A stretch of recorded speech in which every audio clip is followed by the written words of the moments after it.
Hello my friends, I'm back in front of you with a new video, and as you can probably tell, I am in my car and I'm actually heading back home to Madison, Wisconsin. So I still have several more miles to go before I get home, and as I'm driving I'm experiencing rain. Believe it or not, it's the middle of December. And in the middle of December here in Wisconsin, people typically expect snow, but that's not the case. It's raining. It's unbelievable. But that's okay. I love rain.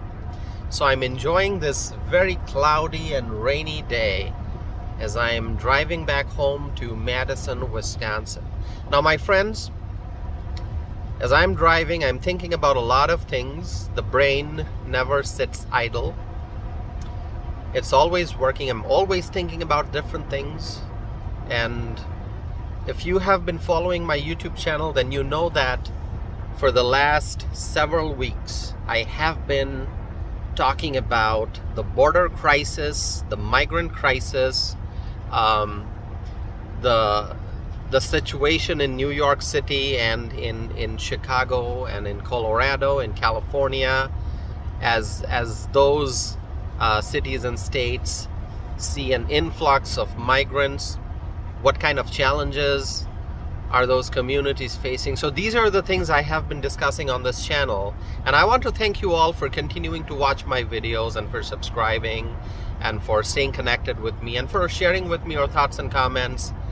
I appreciate that. Now, as I'm driving back home today, I'm thinking about our state, the state of Wisconsin, and what we are experiencing here in Wisconsin.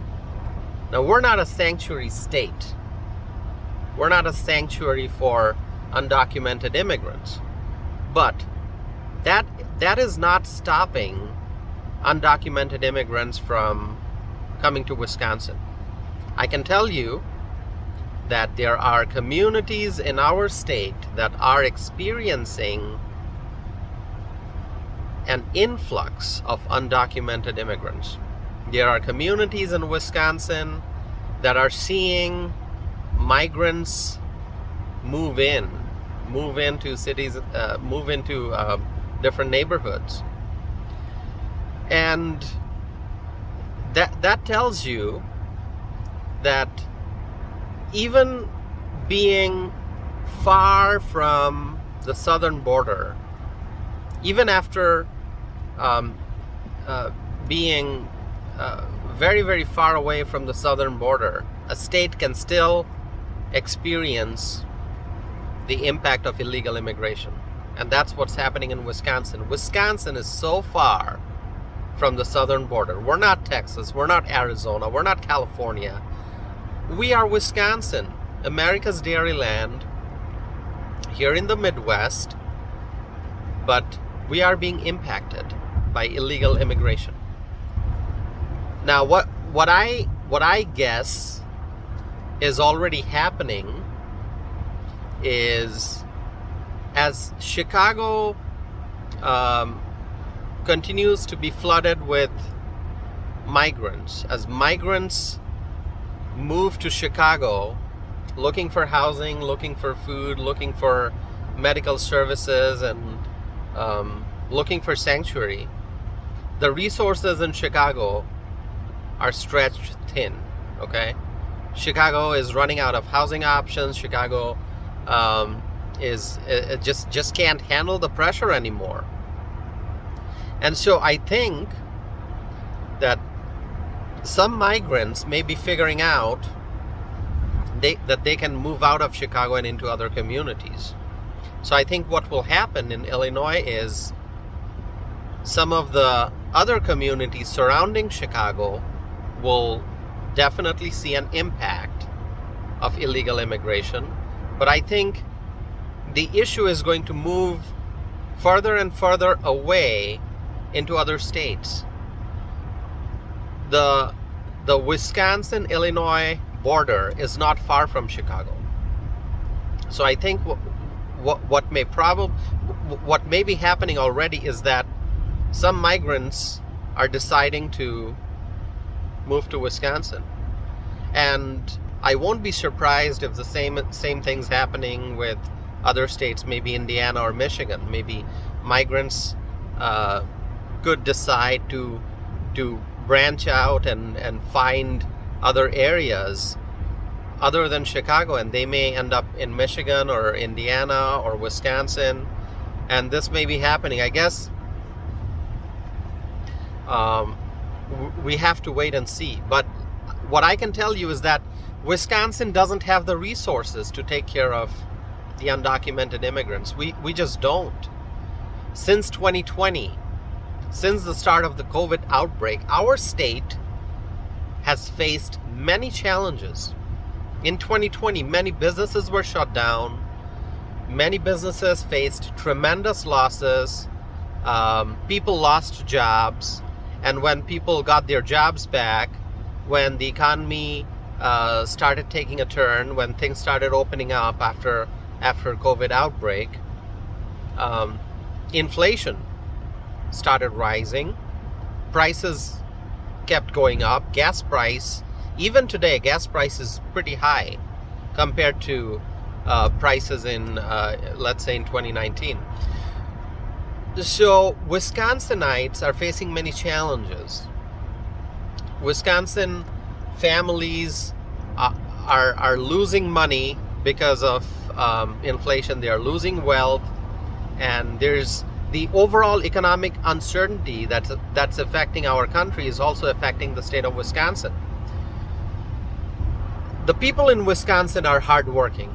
Okay, so we're trying our best to overcome the challenges and to be prosperous. But when economic problems affect the whole country, Wisconsin also experiences problems. Naturally, we are one of 50 states. So given all the challenges we have in Wisconsin, it's not possible for our state to take care of the undocumented immigrant population. But we are seeing more undocumented immigrants come to Wisconsin. Now, what's going to happen? What will the situation be like a month from now, 3 months from now, 6 months from now? I don't know. What I do know is that as long as the border is open, and foreign nationals are coming into the United States without visa, without legal authorization, our country as a whole will face many issues. We are already seeing various sanctuary communities like New York and Chicago spend millions and millions and tens of millions of dollars on the undocumented immigrant population to provide housing, food, and medical services and other services. Here in Wisconsin, we can't afford to do that. And so I'm very much concerned as a Wisconsinite. And what I want to tell you is that wherever in the United States you are, pay attention to what's happening in your neighborhood, in your city, in your village, in your state, and see if your city, your state, your village is being impacted by this border crisis. Okay, and once again, my friends, I'll ask you to share your thoughts with me. So you can either leave a comment under this video, or you can go to tausifanam.net and you can send me a message. You can sign up for my e-newsletter. You can also email me. My email address is tausif@tausifanam.net. tausif@tausifanam.net. Okay, so share with me your thoughts, and I'll be back again with a new video. And I'm getting closer to home now. I just have a few more miles left before I get to Madison. So thank you so much for staying connected to my YouTube channel. I appreciate it very much.